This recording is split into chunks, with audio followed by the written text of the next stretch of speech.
안녕하십니까 모니터 가족 여러분, 2주 만에 뵙습니다. 신한투자증권 서울 판센터의 황현 PP팀장입니다. 드디어 삼성전자가 7만 원을 넘었습니다. 오늘은 뭐 기타 다른 인사보다 진짜 1년 한 1, 2개월 만에 삼성전자가 7만 원, 이제 7만 전자의 종가 기준으로 도달을 했습니다. 이와 관련해서 오늘 한번 저의 영원한 짝꿍이신 김대준 대표님하고 심도 있는 또는 앞으로의 대응 전략에 대해서 한번 이야기를 해보도록 하겠습니다. 안녕하세요. 안녕하십니까. 되게 오랜만에 뵙습니다. 네, 하이닉스도 10만 원 넘어섰죠. 네. 진짜 오랜만에. 네.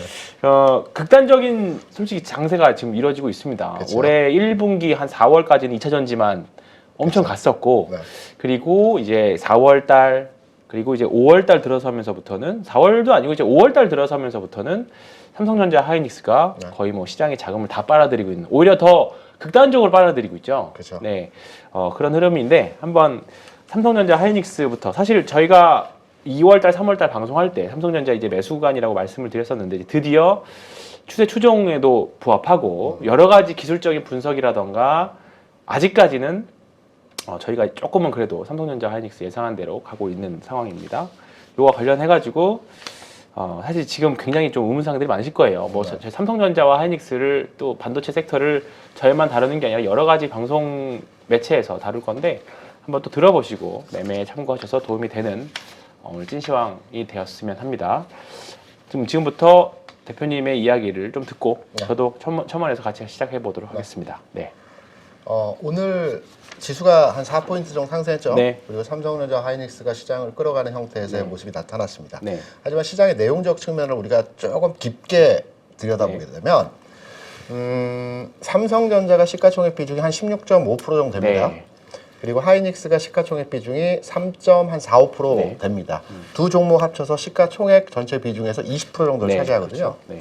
오늘 삼성전자가 2%, 하이닉스가 5% 정도 올랐습니다. 네. 외국인이 삼성전자 600만 주, 하이닉스 300만 주를 샀거든요.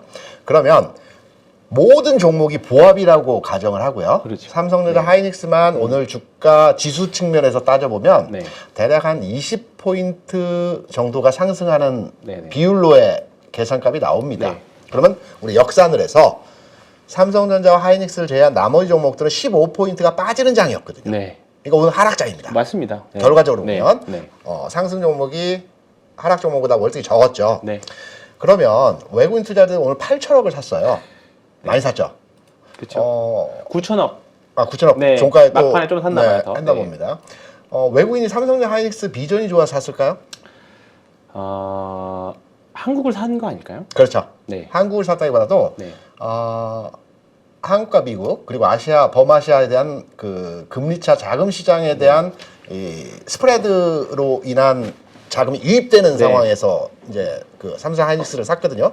얘네들은 기계적으로 삽니다. 그러니까 한국 시장, 일본 시장, 대만 시장이 있으면 이 바스켓에 걸려 있는 내용대로 해서 그냥 기계적으로 한국에 있는 주식들에 대해서 대표 종목을 사는 겁니다. 그래서 삼성 하이닉스만 올라간 거고요. 나머지 종목들은 그거에 반해서 주가가 이제 좀 정체됐죠. 기관이 사야 장이 좋거든요. 기관이 사는 장에서는 기관이 사야 사실 개별 종목들이 화려하죠. 그렇죠. 개별 종목 플러스 해서 이제 수많은 종목 펀드들에 들어가 있는 이 종목들이 다 올라가죠. 맞습니다. 그래서 시장의 질적인 측면에서는 그렇게 좋은 장을 만났다. 맞습니다. 그리고 또 하나 정말 어려운 장이다. 지금 장이 맞습니다. 내가 특정한 시세가 움직이는 종목을 가지고 있지 않으면 시장에서 부분 소외되는 그 상실감이 큰 장이거든요. 맞습니다. 그리고 옮겨 타기에도 어렵고 따라가기에도 부담스럽고 상당히 어려운 장인데요. 이 어려운 장에서도 우리가 시장을 능동적으로 대처할 수 있는 방법이 있고요.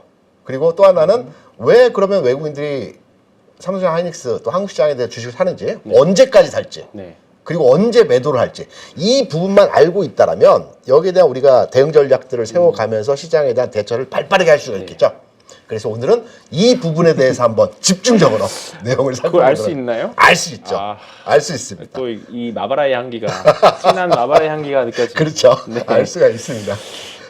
오늘 외국인들이 코스피를 9천억을 샀고요. 올해 1월부터 보면 지금 12조 정도를 지금 1조 2천억 정도를 사고 있습니다. 네, 1조 연초부터 말씀인가요? 네, 12조. 네, 12조. 네, 12조를 사고 있습니다. 네. 근데 거의 삼성전자가 지금 9조가 넘었어요. 그렇죠. 네, 삼성전자가 요거를 한번 봐볼까요?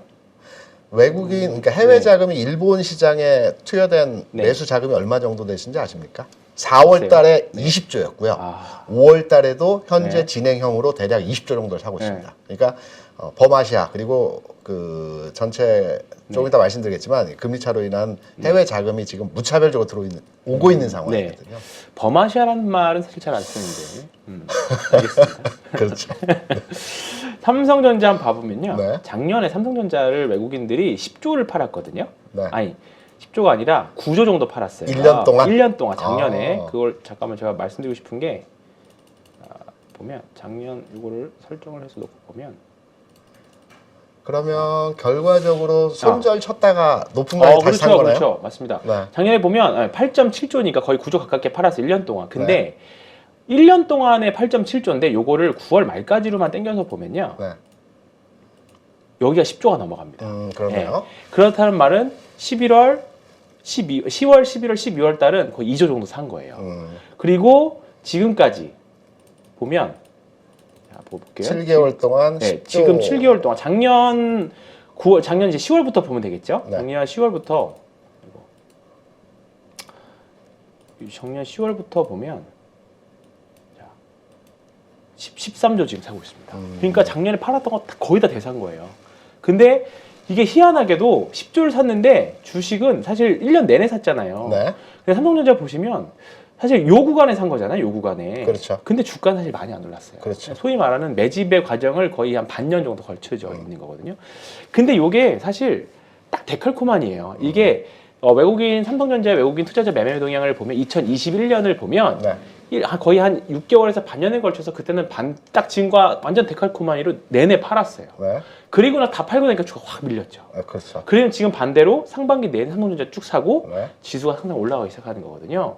그러니까 사실 지금 최근에 외국인들 선물이 엄청 많이 샀다가 엄청 팔았다가 요걸 반복을 하긴 하는데 현물을 엄청 많이 사놓는 거 봤을 때는 지금 특히나 선물은 전 별로 신경 쓰지 않으셔도 될 것 같다. 그리고 말씀해 주시겠지만 환율이라던가 지금 외국인들의 매수 포지션 이런 거 봤을 때는 여러 가지 안 좋은 사실 뉴스들이 많이 있긴 하지만 너무 두려움을 가지실 필요는 없지 않을까. 다만 종목에 있어서 제가 2017년도에 진짜 고생을 했던 기억이 나는 게 뭐냐면 그때 당시에도 삼성전자 하이닉스만 움직였었습니다. 그러니까 그때 삼성전자 하이닉스만 움직였고 개별 종목들이 다 좋다는 종목들이 진짜 안 갔고 더군다나 그 좋다는 종목들 중에 역배열 있는 종목들은 정말 지지분했죠. 그래서 제가 그때 당시에 이야기 들었던 게 시장은 맨날 이렇게 오르는 지수는 맨날 올라가는데 왜 잔고는 안 올라가느냐, 왜 종목들은 안 올라가느냐 그 이야기를 굉장히 많이 들었던 기억이 납니다. 그래서 이번에도 만약에 그런 이 시장이 펼쳐진다라고 하면 삼성전자가 사실 다른 개별주 대비하면 당연히 무겁고 수익률은 작을 수 있지만 올해는 대형주 위주를 조금 더 확장시킬 필요는 있을 것 같다.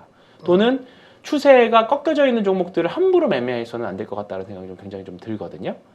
그래서 그 이야기는 제가 나중에 또 추세 추종과 관련된 이야기도 할 건데 어쨌든 삼성전자와 하이닉스 그리고 지금 여러 가지 전반적인 수급을 봤을 때 대형주장 또는 굵직굵직한 오늘 반도체 느낌의 장이 좀 앞으로는 좀 펼치지 않을까 그 생각이 좀 듭니다.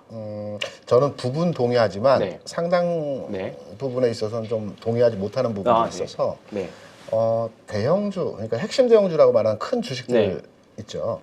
이 종목들은 당분간에 의해서 저는 돌아간다고 봅니다. 반도체는 지금 맥시멈 라인에 왔습니다. 맞죠? 네, 그거 맞습니다. 그러면 최근에 외국인 투자자를 많이 사고 있는 종목들이 여러 종목들이 있지만 LG전자도 많이 사고 있거든요. 많이 샀죠. LG전자 안 움직이고 있습니다. 그러니까 시장 자체가 이렇게 퐁당 하면서 대형주 내에서 돌아가면서 순환매가 이루어질 겁니다. 근데 시장에서 수익률 게임이 가능한 종목들의 흐름들은 대형주 아랫단에 있는 종목들이죠. 그렇죠. 소부장, PCB, 자동차 부품주 이런 종목들이 이제 움직일 것이라고 판단되고 있고요. 그러면 왜 이런 근거로 해서 시장에서 오늘 삼성전자 좋았는데 하이닉스 좋았는데 따라타야 되는 거 아닌가? 라고 판단했을 때 왜 시장에 대해서 큰 주식들이 아직 본격적으로 움직일 때가 아닌지 여기에 대한 내용을 한번 제가 약간 마발성이지만 제가 아닙니다. 근거가 있으면 마발은 아닙니다. 제가 이제 과거에 파생 상품 담당 업무를 이제 오랜 기간 했습니다. 국내, 해외, FX까지 해가지고 그러다 보니까 이제 지수를 추적하고 지수를 모니터링하는 거에 있어서 조금 다른 사람보다는 좀 익숙합니다. 시장에 대해서 종목을 추적하는 것보다는 지수를 추적하는 게 좀 익숙하기 때문에 시장의 전체 흐름과 어떤 움직임 자체를 저 나름대로의 어떤 흐름을 딱 판단해서 요 라인 해서 그 고저점을 이유를 이제 읽어내거든요. 그 이유에 대해서 지금부터 설명을 드릴 건데요. 당연히 환율과 금리 얘기인데요. 어렵다라고 판단하실 수 있기 때문에 제가 나름대로 최선을 다해서 쉽게 한번 말씀을 드려보도록 하겠습니다. 지금 이게 미국 금리입니다. 미국 금리가 최근에 보면 지난해 4.3% 고점 찍었고요. 최근에 3.3% 큰 박스 내에서 움직이고 있습니다. 여기 보시면 요 고점이 4.3%고요. 요 저점이 3.3%입니다. 큰 박스의 하나의 틀을 만들었고요. 이 4.3%를 돌파하는 금리 상승이 나타나게 되면 시장이 다시 이전의 하락세와 비슷한 아주 추세적으로 하락이 나타나는 형태로 진행이 될 겁니다. 그리고 금리가 내려간다라고 해서 무조건 시장에 좋은 것은 아니고요. 자금 시장이나 통화 시장 같은 경우는 시장이 안정적으로 움직일 때 주시장이 좋습니다. 왜? 예측 가능 범위 내이기 때문에. 불확실성을 싫어하는 거죠. 그렇죠. 굉장히 싫어합니다. 그래서 미국의 금리 흐름에 있어서는 당분간의 영역에서 안정화된 구간에서의 흐름을 나타낼 것이라고 모두가 다 판단하고 있습니다. 재정을 담당하는 재정 담당자들도 그렇게 판단하고 있고요. 연준에서도 아마 이 부분에 대해서는 동의하는 부분이 굉장히 크다라고 볼 수 있습니다. 이 부분을 조금 줄여서 한번 보겠습니다. 지금 최근에 미국에서 뭐 블랙시티가 아니라 디폴트, 엑스데이트 그 내용으로 인해서 이제 투자 불안 심리가 계속 연일 나오고 있죠. 됐다, 안 됐다. 지난 2011년도에도 오바마 행정부 때 똑같은 현상들이 있었거든요. 이때 맞습니다. 협상의 당사자가 바이든 대통령이었습니다. 그때 부통령이었거든요. 협상 이틀을 앞두고 7월 30일 일요일 날 타결됐습니다. 이때. 주거니 받거니 하다 결국은 타결되거든요. 이번에도 6월 1일 협상 시한인데 어제 재무부에서 잠깐 얘기가 나왔는데 재무부에서 지금 나라가 쓸 돈이 좀 여유가 있기 때문에 협상 시한을 좀 늘릴 수도 있다는 뉘앙스의 얘기가 나오긴 했습니다. 하지만 일단 6월 1일 기준으로 해서 협상 종료 시점으로 해서 아마 밀당하다 예산안 좀 깎고 협의할 겁니다. 근데 이 예산을 깎는 과정에서 우리가 주요하게 이제 바이든 정부에서 밀고 있는 주요 그 사업들 있지 않습니까? 이 사업에서 몇 가지를 빼야 됩니다. 그래야 합의를 해주는 겁니다.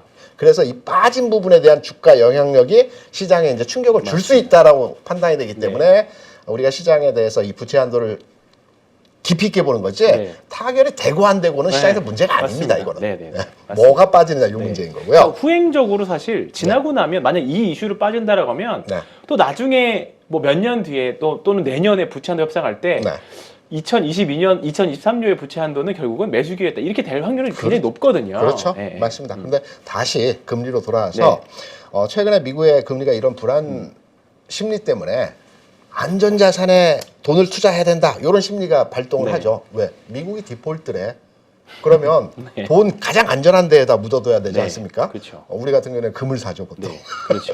근데 통상적으로 그 글로벌 그 자산들은 달러나 채권을 일차적으로 사는 게 미국 채권, 달러 표시 채권을 사는 게 기본적인 룰입니다. 그래서 그 돈이 집중화되기 때문에 달러 강세로 가고 있고요. 금리가 올라가고 있습니다. 수요가 계속 몰리니까 채권을 발행하는 입장에서는 돈이 계속 몰리면 높은 금리로 계속 발행을 해도 사자가 많기 때문에 금리가 계속 올라가는 거예요. 또 밀려서 올라가는 거죠. 올라가는데 어디까지 올라가느냐? 두 번째 박스죠. 그러니까 제가 앞서 말씀드렸던 대로 큰 박스는 4.3과 3.3의 큰 그 범위를 보여주고 있는 그 박스고요. 두 번째 박스, 이 박스는 깨지지 않는다는 겁니다. 전제가. 이 박스가 깨지면 상단의 4.3% 박스도 또 깨진다는 겁니다. 그렇게 되면 시장은 2,000포인트, 우리 시장 기준으로 2,000포인트 이하로 내려갈 수가 있다는 거죠. 미국도 마찬가지죠. 근데 그런 전제로서의 시장은 아직 나타날 가능성이 굉장히 적다는 거죠. 많은 주변 지표들이 호전되고 있기 때문에 지난해보다 나아지고 있기 때문에 역의 상황으로 가지는 않는다라는 거죠. 작년 6월 같은 그런 공포는 없다라는 거죠. 그래서 그런 전제로 해서 판단을 해보게 되면 지금 작은 박스에서의 상황이 4% 이제 상단부가 4%거든요. 네. 오늘 새벽 끝난 미국 시장에서 3.8%입니다. 네. 그러면 좀 남았습니다. 0.2 정도 네. 남았죠. 하루 이틀 나누어서 간다라면 한 일주일 정도 움직이게 되면 박스 상단을 이제 터치할 거고요. 네. 터치 후에 이제 내려와지는 과정에서 시장이 이제 흐름이 좋아지겠죠. 네. 그러면 기간차로 보게 되면 대략 한 열흘 정도의 시간차를 두고 네. 지금의 불안 요소와 시장에서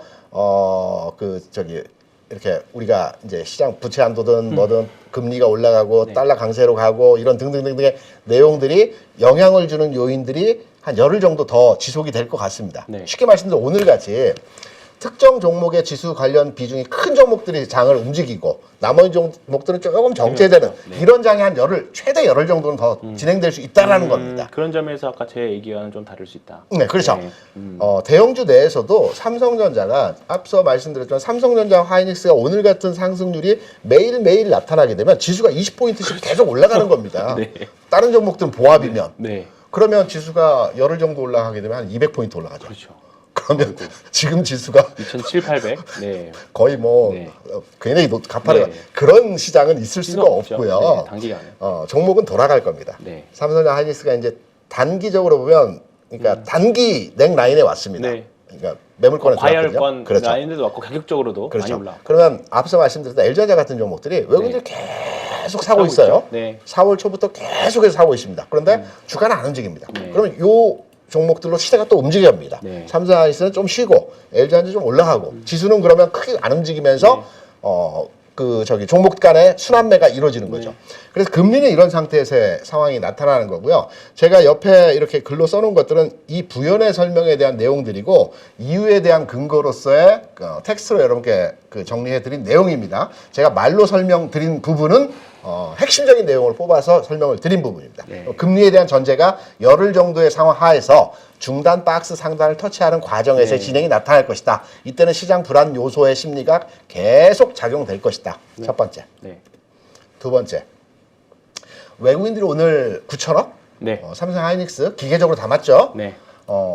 그럼 외국인들이 언제쯤 시점에서 그러면 지금의 이런 강력한 매수가 완화되거나 뭐 매도로 전환될 것 같지는 않지만 그렇죠. 매수의 규모가 줄어들거나 매수의 규모가 줄어들면서 기관이 언제쯤 들어올지 그렇죠. 시장이 언제 좋아질지 상승 종목들이 언제 많아질지 네. 요 타이밍을 잡는 네. 겁니다.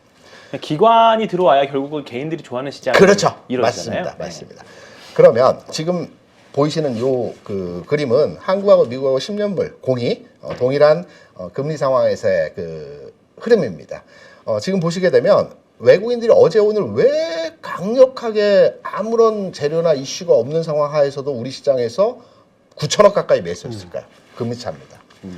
제가 예전에 이 시간을 통해서 여러 번 말씀드렸지만 글로벌 큰 자금들은 안전한 스프레드 거래를 통해서 차익이 발생하는 시장에 돈이 급격하게 몰립니다.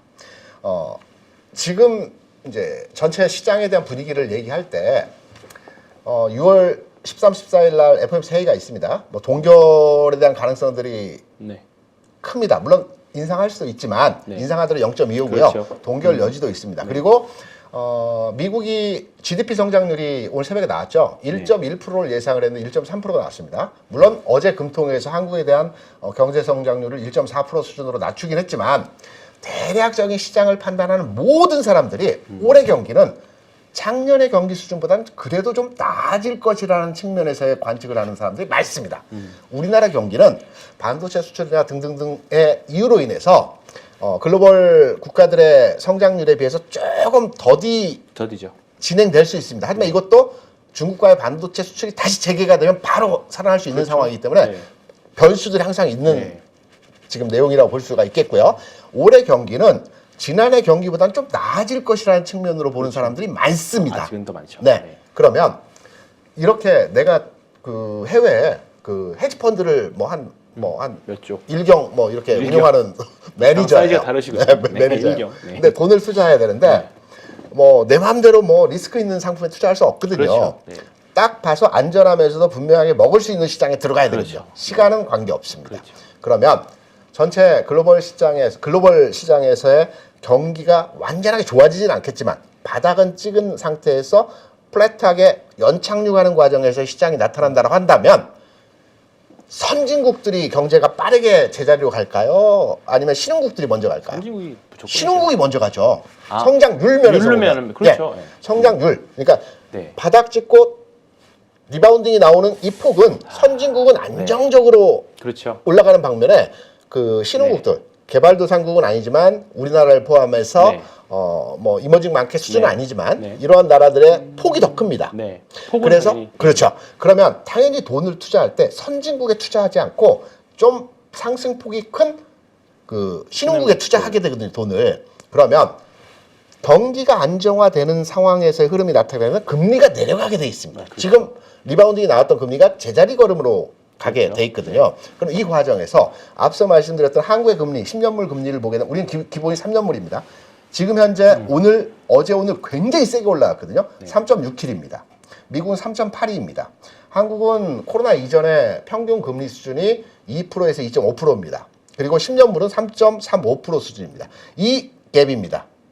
이 갭. 그러니까 코로나 이전에 한국의 금리 수준은 대략적으로 2에서 2.5%입니다.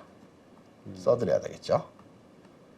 미국의 코로나 이전의 금리 수준은 3에서 3.3%입니다. 그러면 단순하게 해서 시장이 안정화되고 경제가 안정화됐을 때 이후에 금리가 다시 내려간다라는 전제로 판단했을 때 한국의 금리는 3.67이기 때문에 2.5까지 내려가기 위해서는 대략 1.1 정도의 편차의 수익이 발생할 수 있는 거죠. 미국은 지금 3.8입니다. 3.4 예년금리, 평균금리로 내려가는 수준에서의 편차가 0.5입니다. 그러면 당연히 한국 시장에 돈이 들어와야 되겠죠. 돈을 채권에 담아놓고 기다리기만 하면 이만큼의 수익을 버는 겁니다. 쉽게 말해서 이거를 미국 국채를 매도치고 한국 국채를 사면 되는 겁니다. 그렇죠. 이러면 차익거래가 발생을 하고 그렇죠. 돈을 안전하게 먹을 수 있는 거죠. 근데 글로벌 그 헤지펀드 일경을 운영하면 여기에 먼저 돈을 담겠죠.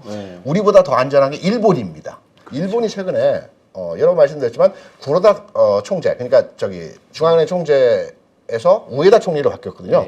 구로다 총리가 유럽 하면 그 유럽 연방은행 총재 유명한 사람 하나 있죠. 그 옷 완전히 색색으로 입고 파란색, 노란색 입고 패셔너블한 그 유럽 은행 총재가 있습니다. 갑자기 생각 안 나는데 그냥 알만한 이름입니다. 일본에는 구로다 총리가 10년 이상 그 장기 집권을 했던 일본 중앙은행 총재입니다. 근데 이번에 바뀌었어요. 구로다 총리는 원칙이 있습니다. 초저금리, 초물가, 저물가. 예, 이게 일본 경제의 방향이거든요. 그렇죠. 이번에 바뀐 우에다 총리는 완전히 그러니까 변화를 좋아하는 사람이거든요. 초저금리 포기. 그래서 일본이 금리를 인상하지는 않았지만 금리의 이 폭, 상하한 폭이 아니라 변동폭을 늘려버렸습니다. 그러면 금리 인상 효과하고 똑같은 거거든요. 그렇죠. 그러면 최근에 일본 금리가 쭉 올라갔거든요. 그런 이유.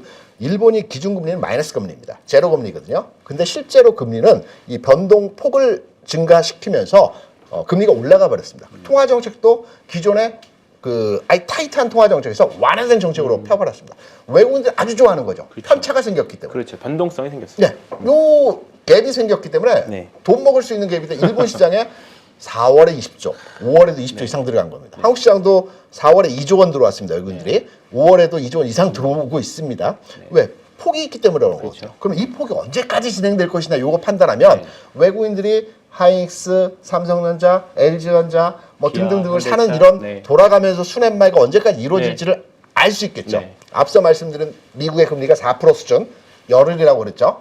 그러면 한국의 금리 수준에서의 상황도 이와 동등한 형태에서의 진행이 나타나고요. 외국인들 오늘 9천억 어마어마한 돈입니다. 왜 샀을까요? 어제 금통위가 있어서 금리 동결을 했습니다만 동결을 했는데 어제 우리나라 금리는 원빅이 올라갔습니다. 원빅이라고 하면 채권 시장이 거의 상한가라고 볼 수 있는 변동폭이거든요.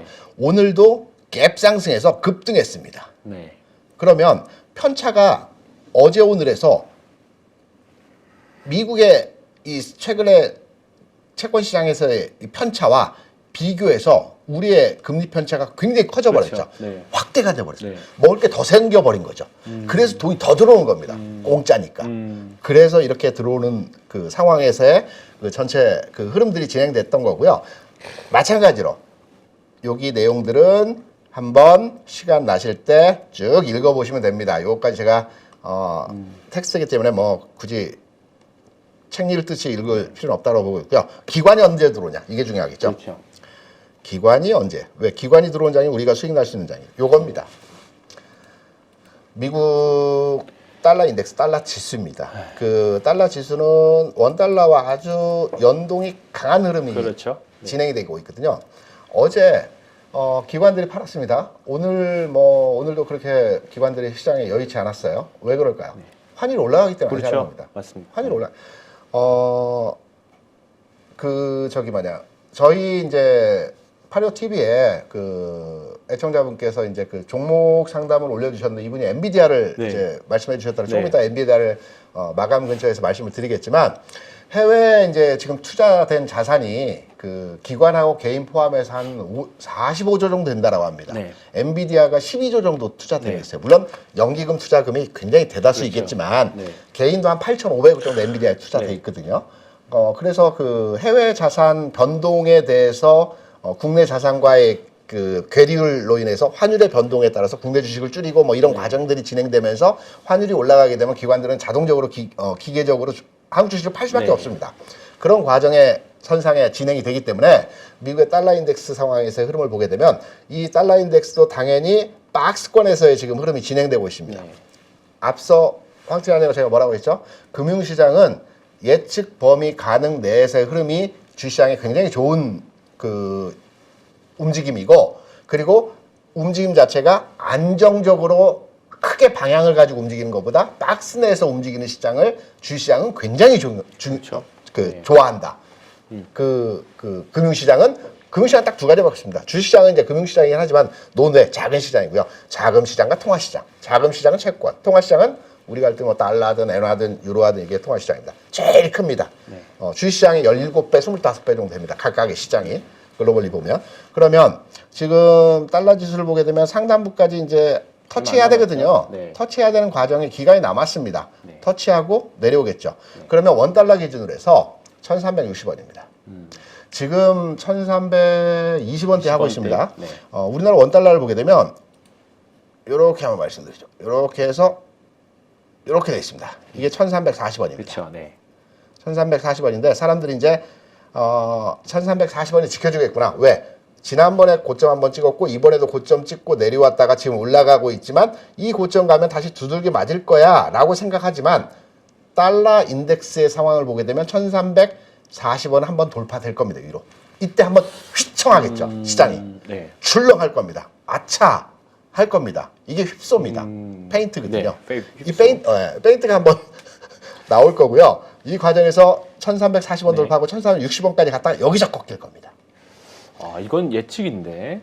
그러니까 달러 인덱스가 그렇게 움직이는 진행으로 상황이 나타나기 때문에 원달러도 거기에 대한 영향을 받거든요. 그건 그렇죠. 그 영향을 받기 때문에 당연히 원달러의 상황에서 우리가 모두 다 알고 있는 1340원의 고점이 지켜질 것이다 라고 생각했는데 일시적으로 뚫어버리면 아차차 싶어서 시장이 한번 출렁일 때가 타이밍입니다. 그 타이밍이 될 것 같고요. 마찬가지로 이 달러 인덱스도 기간차를 보게 되면 열흘 정도. 그러니까 열흘 정도 시간이라고 본다면 이 모든 시나리오가 다 귀결되는 게 6월 13, 4일 날 있는 FOMC 회의와 딱 연결지어집니다. 기간적으로나 시점상으로나 흐름이 6월 13, 4일 날 있는 FOMC 회의에서 뭐 0.25 할 수도 있고 동결할 수도 있습니다. 근데 파월 메시지가 어떻게 나오느냐에 따라서 시장은 달라지겠지만 여기에서 찬물을 끼얹지는 않을 것 같고요. 6월 13일이 되면 부채 한도도 협상이 타결됐겠죠. 그리고 썸머랠리한 기대감도 있을 거고 그리고 그 6월, 7월, 5, 6, 7 왔어요. 7월에 또 한 번 있네요. 금리 시그널이 있지만 여기서 동결을 하게 되면 물가 이제 안정화됐구나. 왜냐하면 소비자 물가지수 5%대고 어제 발표된 우리나라 물가지수 3.5%입니다. 우리나라 물가 굉장히 안정됐어요. 왜냐하면은 우리나라 물가가 최고치를 찍었던 작년 7월이 6.5%였고 코로나 이전에 안정된 물가가 2%였으니까 우리나라 물가는 상당히 안정됐어요. 다만 우리나라는 고용이 지금 불안합니다. 그 사람을 안 써요.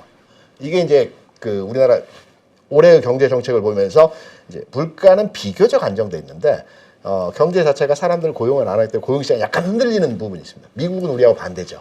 고용시장이 안정돼 있고 물가는 좀 더 잡아야 되고 이런 상황인데 일단 6월 13, 4일 날 요 디데이를 통해서 시장의 전체적인 흐름들은 좀 안정화되는 추세로 진행이 될 것 같고요. 그럼 6월 13일, 4일까지는 대형주 내에서 이렇게 핑퐁 하면서 돌아가면서 움직임 자체가 진행이 될 겁니다. 오늘은 삼성전자, 내일은 하이닉스, 그리고 이것들 쉬고 LG전자 또 뭐 등등의 핵심 대형주들이 움직이면서 지수를 조금씩 받쳐주면서 크게 빠지지도 않아요. 그러면서 한번 1360원까지 가서 출렁 하면서 뺀 뒤에 좀 움직이는 있을 수 있겠다. 네. 이러한 과정이 7월 말까지는 좀 소강 국면에서 이런 흐름들이 진행이 될 것이다. 제 뇌피셜입니다. 이런 한 번의 조정은 있을 수 있다. 있어야 됩니다. 네. 물갈이가 되고 이게 전환점이라고 보통 물갈이라고 하면 손바뀜이라고 하죠. 그렇죠. 손바뀜이라고. 좋은 표현이 있습니다. 손바뀜이라고 하는. 네. 손바뀜이라고 하죠. 손바뀜이 되면서 시장의 이런 흐름들이 바뀌는 지점에서의 이 전체 흐름에 대한 내용들 저는 이렇게 딱 판을 짜놓고 일단 대응을 합니다. 그리고 시장에서는 주식 투자라도 마찬가지고 시장에 대한 전망도 마찬가지지만 계속 흔들리는 것보다 내 그림을 하나 정해놓고요. 이 그림에 너무 매몰되면 안 됩니다. 시장이 바뀔 때마다 조금 수정해 나가면 되는 거거든요. 네. 이렇게 해서 시장에 대한 전체 그림을 가져가시면 되고 당분간에 재미없는 장이 될 겁니다. 그리고 수익도 잘 안 나죠. 안 날 수 네. 있습니다. 네. 특정한 흐름에 대해서 미리 들어가 있지 않으면. 하지만 요거는 감안하시고 다음 장이 긍정적으로 판단되고 그렇죠. 좋을 장으로 해석이 되고 있기 때문에 여기만 버티면 된다. 그러죠. 네. 네, 요것만 버티면 좋은 흐름에서의 상황이 나타날 수 있기 때문에 지금도 사실 그렇게 나쁜 흐름은 아니었었어요. 그럼요. 이체 전지를 적절하게 잘 매도해서 반도체로 싹 옮겨 타셨다면 네. 쉽지 않았겠지만 그 흐름은 어렵지만 네. 우리가 얼마 전까지만 해도 삼성전자, 4만전자, 5만전자에서 그렇죠. 물려있는 분들 얼마나 많습니다. 하이닉스 네. 정말 적자다, 네. 시황 안 좋다, 그렇죠. 뭐 등등의 악재들 주변에 산재 있었죠. 지금 삼성전자 7만 원, 하이닉스 10만 원. 이제 어떤 분들은 이제 매수가에 오신 분들도 계실 그렇죠. 거고 손실 조금만 더 올라가면 이제 매수가다라는 분들도 삼성전자 96,000원에 산 분은 별로 안 계시거든요. 그렇죠. 96,500원 사신 분은 별로 안 네. 계시거든요. 대부분 7만, 8만 요 사이에서 많이 사셨는데 밑에서 또 5만 원대에서 추가면 사셨다면 그렇죠. 네. 그래서 요 구간이 이제 오랜 기간 동안 1년 반 동안 고생했는데 이제 매수가에 거의 와간다. 그렇죠. 배당도 받으셨기 때문에 그렇죠. 배당 플러스 알파 하게 되면 뭐 조금 근처까지 네. 오게 됐습니다. 이제 고민되는 시점이 지점까지 왔죠. 왔습니다. 한번 흔들 겁니다. 여기서. 그래서 시장이 그렇게 아주 안 좋은 것만 또 아니고 그리고 지수가 움직이는 시장의 흐름이 나오는 모습처럼 또 아주 그렇게 좋은 것만도 아니고 어렵죠. 네. 조금 사실 기술적으로도 확실히 좀 과하게 이격이 좀 벌어지긴 했습니다. 삼성전자가 보면 이제 21선하고의 이격이 좀 과하게 벌어지면 네. 하락할 때도 그렇고 올라갈 때도 그렇고 분명히 조정이 주는 장세가 오거든요. 근데 네. 지금의 시장, 최근에 한 달 전 시장에도 2차 전지가 죽어야 다른 종목이 살았던 것처럼 지금은 삼성전자나 하이닉스가 좀 쉬어야 다른 종목들이 올라가는 그런 장세가 좀 이루어질 겁니다. 그래서 지금 철저하게 우상향이 있는 종목들로만 네. 편중을 해야 이제 그러니까 내 턴을 기다려야 되는 거잖아요. 소위 말해서 순환매라는 거는. 근데 내 턴을 있는데 그 종목이 지금 추세가 하락 이른 추세라면 또는 실적이 우상향하지 않는 추세라면 내 턴이 안 올 수도 있습니다. 그러니까 그 포트폴리오를 리밸런싱하는 과정을 6월 달에 또는 뭐 6월 중순에 대표님 말씀대로 흔들림 있었을 경우에 어차피 다 내린다라고 하면 그죠. 반등 줄 때 세게 올라오는 걸로 바꿔야 되거든요. 그러면 그 중에서는 지금 업황이 가장 좋은 자동차나 또는 전자, 반도체나 또는 진짜 오랜만에 대규모 투자가 일어나고 있는 디스플레이, OLED 쪽 디스플레이 쪽이나 그쪽에서 한번 저는 관심을 가져보시기를 일단은 추천을 좀 드리도록 하겠습니다. 어느 주체가 투자를 진행하나요? OLED 쪽. 삼성에서 대규모로 하고 있고 애플에서도 지금 OLED로 넘어가는 과정이죠. 그래서 지금 최근에 디스플레이와 관련된 주식들 굉장히 좀 지금 최근에 좀 쉬긴 했지만 일단은 한 4월달, 5월달에 관련 주식들이 좀 급등들을 좀 했습니다. 근데 좀 쉬고 있기 때문에 다 참 작아요. LG 디스플레이도 보면 최근에 좀 약간 과거와 좀 다른 흐름들이 좀 나왔었죠. LG 디스플레이도 지금은 최근에 좀 며칠 쉬었지만 분명히 바닥에서 돌아나가는 흐름들이 좀 이제 감지가 되고 있습니다. 여기 대량 거래들도 있고요. 그래서 개인적으로 LG 디스플레이를 저는 좋아하지는 않습니다만 관련된 밸류 체인에 있는 회사들, 뭐 이녹스 첨단 소재부터 시작해서 뭐 HB 테크놀로지도 있고, 뭐 야스도 있고, 뭐 여러 가지 밸류체인과 관련된 디스플레이 쪽들이 있습니다. 네. 한번 공부해 보시면 좋을 것 같아요. 네. 그 소부장 쪽은 어떻게 보십니까? 소부장은 네. 당연히 해야죠. 그러니까 요거죠. 네. 제가 이제 전제를 그 이차전지 소부장 말씀하시는 거죠? 아닙니다. 아니 반도체 소부장. 네, 반도체 소부장. 네. 제가 이제 전제를 하이닉스 삼성전자가 단기 고점에 들어왔다. 네. 기간적으로 보면 시간을 두고 이후에 좀 더 올라가겠지만 지금까지 올라온 이제 체력과 이제 좀 쉬어야 되는 구간에서의 흐름을 볼 때 단기 고점 라인에 들어왔다라고 판단이 되고 있는데 그럼 소부장도 실지? 네. 이 근거로 보면 소부장도 쉬어야 쉬어야죠. 될지 아니면 소부장은 이때 좀 더 발빠르게 움직임이 나타날지 이 부분에 대한 내용들이거든요. 어떻게 그거는 판단하세요? 철저하게 종목마다 다를 것 같아요. 어떤 소부장, 그러니까 통으로 본다라고 하면 저는 차라리 긍정적이라고 봅니다. 통으로 저는 보면.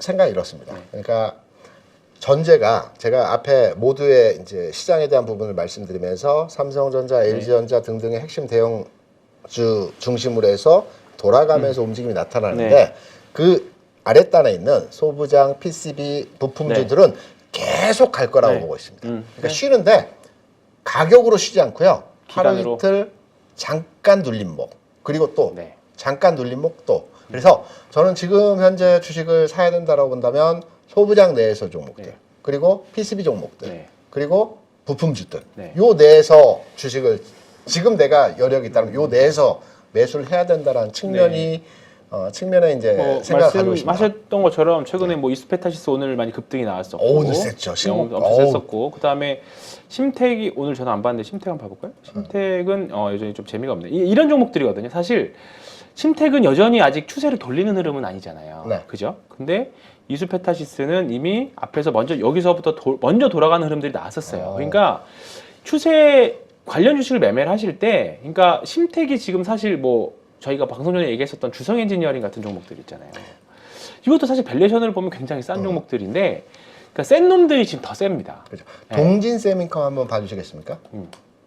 네, 이런 것들이죠. 이런 그렇죠. 게 세죠. 이런 네. 게 셉니다. 동진 세미컴 네. 같은 종목들이 크게 보면 네. 요 제가 한번 그림 지난주에 이제 설명을 드렸던 부분인데 동진 세미컴 같은 경우에는 이제 그 가격은 지금하고 가격은 좀 다릅니다. 지금 가격이 좀 더 올라와 있는데 이 큰 박스를 돌파하는 과정에서의 진행이 나타나고 네. 있는 흐름들이거든요. 요 박스만 돌파하게 되면 신고가 영역이거든요. 그렇죠. 요 가격은 그 해프닝이 있었죠. 네, 그렇죠. 어디죠? 임플란트. 오스테 임플란트 그분이 뭐 사고 뭐 하고 뭐 이런 네. 올라내리고 네. 해프닝 때문에 단기간 내에 주가가 이제 그렇죠. 올라갔던 네. 뭐 내용에서의 상황이고요. 그 해프닝을 제외한다면 큰 박스 내에서의 움직임에서 이제 박스 돌파하게 되면 신고가 추세 대 형성을 네. 이제 가고 있는 모습이라 보고 있는데 이런 패턴들. 그래서 동진 세미킴 진짜 좋네요. 네, 손잡이 달린 컵 모양 딱 이렇게. 네네. 그래서 네. 그 현재 시점에서 방금 전에 황팀장이 봤던 한번 보시죠. 네. 현재 시점에서의 주가 상황을 보게 되면 뭐 오늘 주가 셌습니다. 네. 주가 세면서 오늘 뭐 조금은 뭐 이격은 좀 벌어지긴 했습니다. 그러니까 지금 대부분 보면 네. 오늘 동진 세미캠, 이스페타시스 그 다음에 또 말 많이 나왔던 게 이제 그러니까 어닐링 장비하고 있는 HP, SP도 오늘 흐름이 좋았었고, 그 다음에 최근에 ISC도 소켓과 관련된 이 종목들도 흐름이 좀 좋았었고요. 그 다음에 아비코전자. 도 흐름이 좋았었습니다. 대부분 다 DDR5와 관련된 내용이거든요. 그러니까 엔비디아의 GPU와 관련된 네. 그 GPU에 들어가려면 사실 DDR5 같은 선단 공정에 있는 반도체들이 들어가는데 지금 사실 재고 엄청 많이 쌓였다는 건 다 대부분 DDR4잖아요. 네네. $100 이하짜리. 근데 네. DDR5는 막 지금 $1000 막 이렇게 거래된다고 하니까. 네. 그리고 이 과정에서 그리고 앞으로 DDR5 그러니까 올 여름을 기점으로 서버와 관련된 장비들 또 A와 관련된 투자들이 굉장히 많이 일어난다라고 전망들이 있으니까 그렇게 되면 결국은 DDR4 말고 예전 과거에도 3에서 4 전환할 때 관련 주식들이 엄청 움직였던 것처럼 이번에도 마찬가지거든요. 4에서 5 전환하면서 거기와 관련된 장비들 소부장들이만 지금 사실 센 움직임이에요. 아까 말했던 소켓, ISC나 IC가 소켓, 아비코전자 그다음에 뭐 말씀하셨던 지금 이스페타 또 기판 같은 종목들이 또 있었고요. 그 다음에 최근에 얘기가 많이 나오는 게 TLB라는 장비, TLB도 그렇고요. 보면 대부분의 종목들이 다 이런 손잡이 달린 컵 모양들을 다 만들고 있습니다. 이렇게 보시면 이렇게 해서 뭐 작게도 그렇고 길게도 그렇고 이렇게 한번 그렸다가 한번 잠깐 쉬었다가 가는 종목들인데 종목마다 다 달라요. 근데 대부분의 추세 추종은 결국은 다 이렇게 원형으로 눌림을 상승했다가 원형 바닥편을 만들고 눌렀다 가는 거거든요. 소문자 U자 생각하면 그렇죠. 네, 맞습니다. 네, 소문자 U자. 네. 대부분의 추세 추종자들은 그런 관점 모양 잡습니다. 그래서 일단은 바닥을 확인하고 장기 추세들이 돌아가고 있는 종목들을 판단하면 되시고 가장 좋은 건 200일선. 네. 저는 200일선이거든요. 200일선이 우상향하고 있는지가 일단 1번입니다. 저는 그렇게 판단합니다. 200일선이 200일선. 일단은 위로 들어야 됩니다. 200일선이 일단은 위쪽을 보고 있어야지 장기 추세 또는 추세가 일단은 상승으로 올라가고 있다. 지금 200일선이 좀 진하게 할게요. 핑크색인가요? 이걸 주봉으로 바꾸고 하면 네. 이제 200일선이 이걸 바꾸겠습니다. 이게 200일선이 결국 50주선이니까 이렇게 하면 잘 안 보이네요. 이렇게 말고 200일선. 이거 회색선인데. 회색. 네. 외국인들이 많이 그렇죠. 보는 거라고 말씀하셨죠? 맞죠. 네. TLB 같은 경우에는 이제 아직은 누워 있잖아요. 누워 있기 때문에 요거는 앞으로 돌아갈 걸로 예상하고 들어가도 되는데 아직은 제 기준으로 접근하는 관점은 아니고 뭐 제가 좋아하는 흐름들은 뭐 요런 그림들인 거죠. 이것도 상장한 지 얼마 안 되는 HPSP인데 살짝 우상향하고 있잖아요. 살살 우상향하고 있잖아요. 이것도 그렇고 이수페타시스도 이제 여기서부터 우상향하고 있고. 압축해 준다면 이수페타시스를 지금 사기에는 좀 벌어졌죠. 벌어졌죠. 너무 부담스럽고. 네, 부담스럽죠. 네. 압축해서 지금쯤 한번 관심 가져볼 만한 종목이라면 네. 산다라기보다는 이 종목은 한번 내가 지켜보면서 주식 투자 공부에 한번 도움을 가져가 보겠다 하면 지금요. 네. 지금 반도체 중에서 네. 반도체들은 지금은 조금 다 그렇긴 한데 반도체 중 갑자기 물어보시니까 저는 이거 HPSP는 계속 매매를 할 수 있는 종목들이라고 보고요. 네. 그다음에 25,000원. 네. 그다음에 심텍 대덕전자 한번 봐볼까요? 오랜만에. 이것도 멀었네요. 네, 이런 것들은 뭐 오르기는 했지만 네. 아직은 뭐 크게 굳이 가실 필요는 없을 것 같고. 저는 LG전자 이거 반도체는 아니긴 한데 이 종목 저는 되게 좋아 보이고요. 그다음에 삼성전기 한번 봐주시겠습니까? 삼성전기. 네. 아직 조금 손실 보고. 이런 종목들이죠. 네. 이거 좋죠. 여기서 턴하고 있고. 네. 근데 진짜 좋은 건 뭐냐면 아까 말씀드렸던 것처럼 여기서 이렇게 한 번 더 올라갔다가 내려와야 돼요. 그렇죠. 네, 거기가 좋습니다. 근데 큰 주식들은 아직 그 자리를 만들어가지 못하고 있고요. 네. 좀 작은 주식들이 그렇게 만들어가고 있거든요. 작은 주식들이 이미 만들어요. 이수페타시스도 지금은 많이 올랐지만 여기서 좀 당겨서 이렇게 보면요. 이런 자리들이었거든요. 이런 자리들에서 갔다가 빵 뜨는 게 나올 겁니다. 그러니까 이런 자리에서 섣불리 매수하는 게 아니라 상승하는 걸 확인하고 오히려 이런 자리들이 좋죠. 올라가고 이런 자리들. 네, 이렇게. 여기서 진짜 아쉬웠던 게 여기서 시장가로 통화를 하면서 시장가로 눌렀는데 진짜 1%만 책을 내고 올라가지고 너무 아쉬웠어요. 그제인가요, 그제? 며칠 전입니다. 며칠 전이죠. 네, 지난주에. 지난주죠. 네, 그랬던 기억이 좀 있어서 이수페타시스 계속 좀 아쉽네요.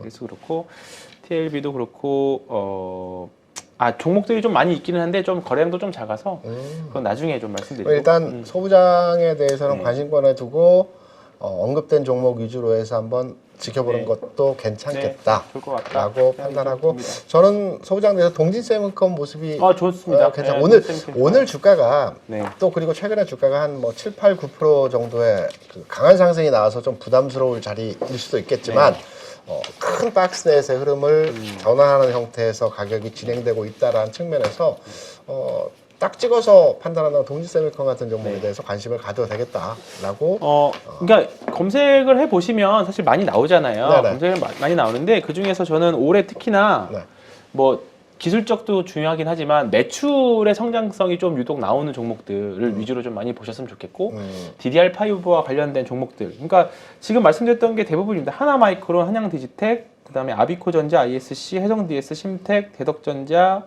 뭐 TLB, 코리아서키트 뭐 이런 종목인데 그러니까 TLB를 계속 저는 관심을 갖고 보고 있습니다. 그러니까 지금 여기서 만약에 다음 주 정도에 조금 더 치고 올라가면 이게 사실 지금도 많이 올라갔다라고 말씀하실 수도 있지만 아예 여기를 더 뚫고 만약에 23,000원 또는 좀 더 길게 봐서 25,000원을 넘어가서 보는 게 훨씬 더 속편합니다. 제가 지난주까지만 하더라도 소부장 내 소재주에서 한솔케미칼이나 이 쪽에 있는 종목들을 한번 주요하게 봤었거든요. 근데 종목은 이제 소부장 내에서도 이제 약간의 가격 차별화가 나타나는 진행이 되긴 했는데 한국케미칼도 흐름 좋네요. 네, 한국케미칼도 뭐 고가주이기 때문에 가격이 뭐 가볍게 움직이지는 않지만 뭐 괜찮은 가격 영역대에서 흐름이 나타나고 있거든요. 그래서 관심권에 두고 한번 판단하는 그리고 뭐 이제 자리이다. 유니셈 같은 호공정 장비 업체들도 괜찮고 오늘 셌을걸요? 유니셈 조금 밀렸네요. 이런 것들 괜찮습니다. 그래서 일단은 다만 다음 주는 조금 2차전지 저는 오늘 제가 유심히 봤던 게 대형주 섹터 중에서 어떤 게 좀 올라오느냐. 사실 이번 어제 같은 경우에는 조선주들이 셌잖아 이번 주초에. 근데 어제 오늘 좀 쉬는 모습이었고 그리고 지난주에 셌던 게 자동차였는데 자동차가 이번 주 내내 쉬었어요. 근데 오늘 양봉으로 막판에 만들어낸 게 현대차였습니다. 쉬었는데 그렇게 쉬지도 않았어요. 쉬지 않았어요. 그렇게 쉬지 그냥 근데 않았어요. 가만히 있어서 그렇지 그냥 오늘 양봉을 만들어낸 게 현대차거든요. 이런 게 사실 되게 저는 좋다고 봐요. 21선과의 이격도 많이 줄어들었고 과를 생각했고 지금 사실 2분기에도 가장 수출 좋은 섹터는 지금 자동차거든요. 그렇죠. 그리고 현대기아차가 다른 자동차와 글로벌 자동차 다른 점 뭐냐면 여전히 내연기관의 비중이 높습니다. 여전히 90% 이상이 내연기관에서 나오거든요. 근데 이제 그게 내연기관에서 전기차 회사로 바뀌는 순간이 이제 올 하반기부터 본격적으로 바뀝니다. 그러니까 테슬라 같은 경우에는 막 전기차 할인도 해주잖아요. 그렇죠. 근데 현대기아차 같은 경우에는 아직은 전기차를 할인을 해줄 이유가 없는 거죠. 근데 그렇죠. 최근에 나오는 제네시스 라인업도 그렇고 기아도 그렇고 현대도 그렇고 새로운 자동차들에 대한 라인업에 대한 기대들이 많이 높기 때문에 현대차 좋은 거 알아요. 다 좋은 거 아닌데 언제 올라가느냐 했는데 사실 올해 상반기 내내 사실 흐름이 좋았었고 그러면 이제 현대자동차가 내연기관에서 전기차 회사로 점점 바뀌는 구간이 점점 다가오고 있거든요. 그렇죠. 그러면 우리 과거에 차화정이나 전차 시대 있었잖아요. 그런 흐름이 또 올 수도 있다라는 생각이 계속 듭니다. 그래서 저는 자동차 완성차 업체 현대나 기아 중에서는 부품주 말고 부품주는 트레이딩 정도로만 하시고 좀 굵직하게 가져가실 수 있는 거는 자동차 섹터 내에서 지금은 일주일 내내 쉬었지만 변동성이 점점 줄어들고 있거든요. 그러다가 변동성이 줄어들다가 훅 빠질 수도 있지만 올해 실적 봐서는 사실 빠질 이유는 별로 없을 것 같아요. 그래서 빠지더라도 마음 편하게 좀 버틸 수 있는 종목이기 때문에 지금 현대차 올해 내내 보면 얘도 벌써 12조 샀습니다. 그렇죠. 네, 12조 많이 샀어요. 한번 이쪽으로 그 외국인 바람이 들어올 수도 있고, 네. 근데 저는 생각이 약간 다른 게 네. 완성차에 대한 비유 굉장히 좋습니다. 네. 주가는 올라가겠지만 그보다는 저는 현대기아나 만도 같은 부품주를 완성차에서 이쪽으로 갈아타야 된다는 주의를 가지고 1조 있거든요. 2천, 1조 2천. 자, 그렇다. 그래서 그래서 지금 보시면 현대유아라든가 네, 현대위아 좋죠. 한원 시스템 뭐 이런 만도도 것들. 마찬가지고. 그래서 이쪽으로 저는 그 완성차의 탄력적인 수익률보다는 부품주로의 그 전환으로 진행을 하셔가지고 충분히. 흐름을 타야 되는 그 전략적인 대응이 필요하다. 요렇게 저는 기본적으로 이제 생각을 가지고 있기 때문에 어떤 섹터로의 접근을 할지는 이제 성향에 맞게 성향에 진행을 맞게. 하시면 될 것 같고요. 뭐 섞는 게 제일 좋죠. 반반 무만이. 네. 전체적으로 다 좋을 것 같고 그럼 다음 주 시장 네. 다음 주 전망 한번 간단히 하고 네. 우리 그 리뷰 한번 네. 저기 하시는 걸로 하시죠. 질문하셔야 돼요. 다음 주는 결국은 계속 부채한도 협상 이슈일 거잖아요. 네. 오늘도 금요일 한 3시 넘어가니까 지수가 막판에 쫙 빠졌던 게 결국은 월요일도 쉬니까 미국도 월요일 쉬고 하다 보니까 이제 무슨 일이 날까봐 다들 이제 포지션 줄이는 모습들이 전형적인 금요일 오후 장의 느낌이 났습니다. 근데 저는 너무 겁먹을 필요는 없을 것 같다. 그래서 다음 주에 어떤 섹터들이 올라올까인데 사실 2차전지가 오늘 좀 많이 쉬었습니다. 그러면 다음 주에는 분명히 또 2차전지 반발 매수세는 분명히 또 들어올 거고 그죠.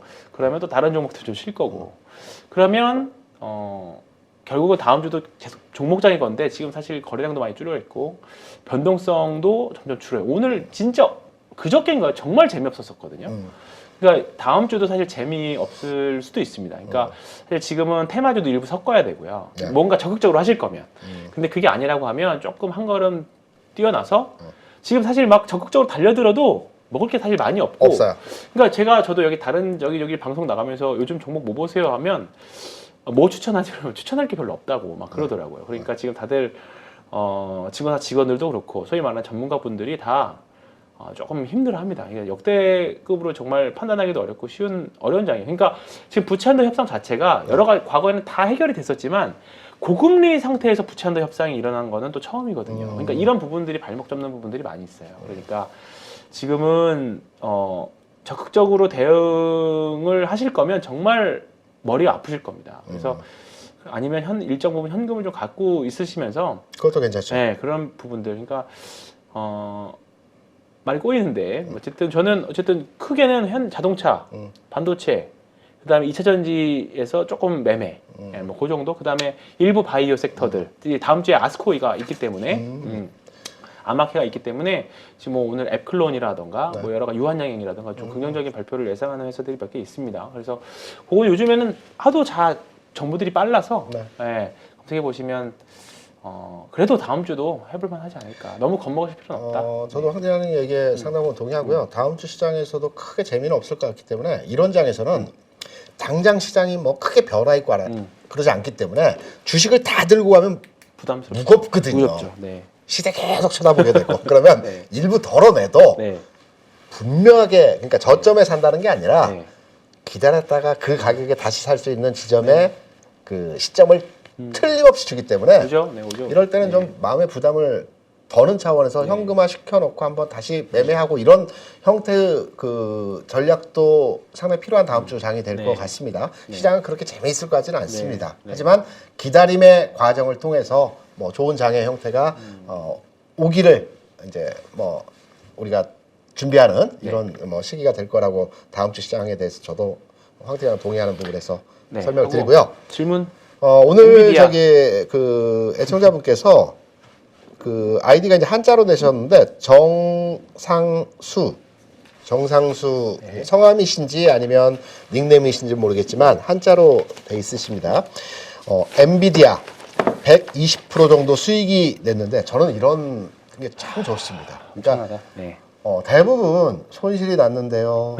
뭐 이런 말씀들 많이 하시잖아요. 그러면 저도 마음이 아프거든요. 네. 그런데 이건 120%. 더블이죠, 더블. 네. 더블.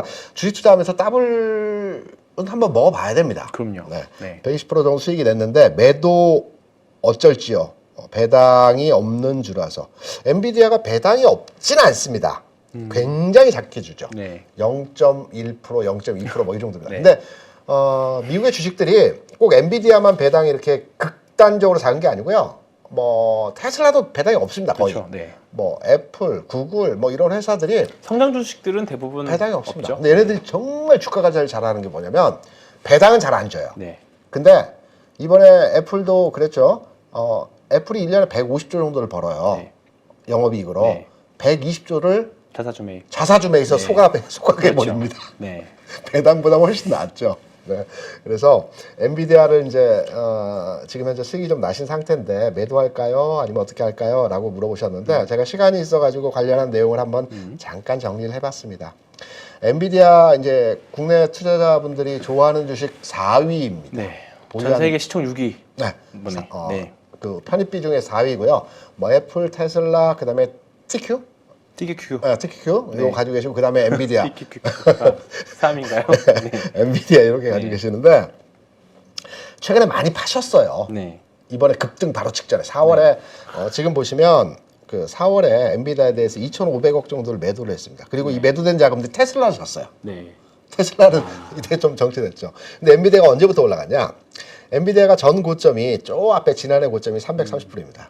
쭉 빠져가지고 100불 끝에까지 들어. 테슬라와 비슷하죠. 그쵸. 테슬라 400에서 100불까지 들어왔는데 엔비디아도 비슷한 각도로의 하락이 나타났죠. 여기서 근데 테슬라하고 좀 다른 게 뭐냐면 엔비디아는 이때 재료가 딱 터졌어요. 근데 재료가 터지면서 이 재료를 딱 받아먹었죠. 제대로 받아먹었죠. 네. 제가 아는 기준으로 엔비디아는 그 비디오 카드나 데이터 센터에 들어가는 부품들을 만들죠. 그러니까 GPU. 직접적인 챗 GPT나 AI하고 관련이 없습니다. 그렇죠. 그러니까 관련이라는 게 뭐냐면 지금 모든 기업들이 그 AI 관련한 AI 4차 산업이라고 하죠. 그렇죠. 그러니까 학습된 기계를 통한 인공지능이 우리의 4차 산업이라고 하는데 AI 산업에 대해서 모든 기업들이 진행을 하고 있기 때문에 AI 산업을 진행하기 위해서는 데이터 센터를 확충해야 됩니다. 데이터 센터에 들어가는 게 뭐 우리하고 반도체. 비슷한 그 메모리 반도체가 들어가기도 하지만 이 부분보다는 비싼 가격에 또는 그래픽 카드라든가 또 엔비디아에서 생산하는 요것들이 GPU. 데이터 센터에 다 들어가거든요. 데이터 센터가 이제 고효율, 그 다음에 확장하는 이 과정에서 엔비디아가 앞으로 수혜를 받을 것이다 라고 해서 주가가 올라가는 거예요. 이 내용입니다. 챗GPT 개발하고 이런 회사가 아니고요. 그렇죠. 그래서 지금 보면 챗GPT가 지난해 11월인가 12월에 12월 출시했어요. 이때 출시해서 딱 2달 만에 1,000만 명 그렇죠. 그냥 확 1,000만 명 돌파하면서 시장에서 확 부각됐어요. 그래서 이때부터 1월부터 사람들이 다 챗GPT가 뭐지하고 다 찾아봤고 이때 또 불을 질러버린 게 1월달 앨런 머스크가 AI 투자한다고 그랬거든요. AI 투자한다 뭐 그러면서 구글이나 마이크로소프트나 이런 데서 다 AI 하면서 이제 계속해서 올라가서 주가가 어제 24% 가까이 움직이면서 고점 빵 뚫으면서 갭으로 돌파해버렸습니다. 우리 한국 시장이 제일 잘하는 부분이시죠. 신고가. 좋죠. 좋아. 매도 안 하는 거죠. 네, 안 하죠. 안 하죠.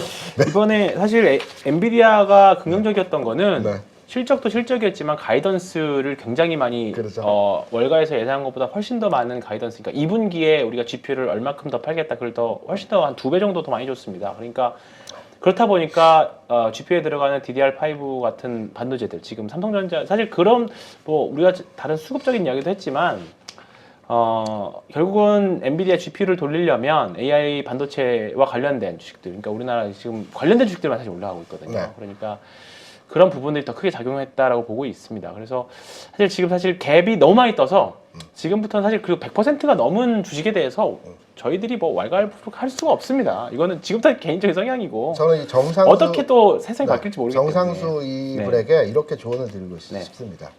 100% 따블 먹어봤는데 따따블도 한번 먹어봐야 되지 않겠습니까? 그래서 지금 신고가인데요. 신고가 정도 팔 필요 없습니다. 그렇죠. 하나의 제가 판단하는 기준을 보게 되면 지지선이 이제 설정돼서 판단하는 게 갭으로 뚫긴 했지만 전고점이 330불이면 330불 수준까지 뭐 정체되면서 조정받으면서 흐름이 쉬어갈 수는 있습니다. 2억이 찍고 다시 올라가면 그때 다시 또 사야죠. 그렇죠. 근데 또 산다는 건 실질적으로 가지고 있으시기 때문에 끝까지 한번 끌고 가봐야죠. 그래서 엔비디아 지금 가지고 계신다라면 개인이 4월에 2,500억 매도했습니다. 전체적으로 8,500억 가지고 있는데요. 이 매도된 자금들을 다 테슬라 사셨습니다. 다. 사셨는데 잘 버티셨고요. 좀 더 가져가 보시고 뭐 200%는 모르겠지만 그 오늘 꼬리의 고점 이 부분 넘어가셨을 때 이제 한번 매도 한번 그때부터 한번 해볼까라고 판단하시면 될 것 같습니다. 이 고점의 꼬리 부분의 고점은 다시 한번 시간이 얼마나 걸릴지는 모르겠지만 그렇게 오랜 기간이 걸리지 않은 상태에서 돌파할 수 있기 때문에 그때부터 한번 매도에 대한 자리 잡아가시는 게 낫지 않을까 이렇게 생각을 하고 있습니다. 100% 넘주를 저희가 뭐 할 수는 없고요. 뭐 그리고 세계 뭐 일단은 저는 반도체와 관련된 섹터들은 뭐 조정이나 있을 수 있긴 하겠지만 저는 조금 더 긍정적으로 보셨으면 좋겠습니다. 일단 여기까지 하고요. 다음 주 월요일 날은 대체 휴일로 쉽니다. 대체 휴일 쉬기 때문에 미국도 그날 저녁은 쉽니다. 그렇기 때문에 오늘 미국 시장만 무사히 끝나면 화요일 아침까지는 주말간의 부채한도 협상으로 큰 폭탄이 떨어지지 않는다면 그래도 편안한 주말이 좀 될 것 같습니다. 다 내려놓으시고요. 제 얼굴 보시면 아시겠지만 굉장히 많이 탔습니다. 이제 여름이 다가오고 저는 이제 사실 얼굴이 굉장히 좀 잘 타는 스타일이라서 이제 6월 달부터는 굉장히 까매집니다. 지금도 까만데. 테니스 때문에 타셨죠? 그냥 돌아만 다녀도 타더라고요. 선크림을 발라도 탑니다. 그래서 어쨌든 뭐 주말간에는 또 비가 온다고 하니까 건강 조심하시고 맛있는 거 많이 드시고 부디 다음 주에도 좋은 시장은 별로여도 가족분들의 계좌가 조금 더 늘어나는 한 주가 되시기를 기원하겠습니다. 다음 주 금요일 저녁에 뵙도록 하겠습니다. 고맙습니다. 수고하셨습니다. 고맙습니다. 안녕하세요. 주식계 스트리트 파이터 대입자입니다. 1년 가까이 교육을 해오면서 수많은 회원들이 수익을 냈는데 심지어 저보다 수익을 많이 낸 사람도 계십니다. 이번에 8.15 가족분들과 평생 꺼내볼 수 있는 강의를 준비했습니다. 바로 평생 소장 패키지입니다. 패키지로 대입장의 기법을 평생 소장하면 내 것으로 익히고 화요일 저녁마다 라이브러리에 꼭 들어와 그 주의 시황과 매매 전략을 설명드리니 응용하면 큰 도움이 될 거라 생각합니다. 이 안에 들어있는 32개의 강의는 여러분들이 언제든지 볼 수 있도록 말 그대로 평생 볼 수 있는 거죠. 대입장과 함께하는 중단기 실전기법 끝장반에서는 기법 기초부터 내용이 들어있고 더 큰 기대 수익을 가져올 수 있는 응용편까지 새롭게 추가했습니다.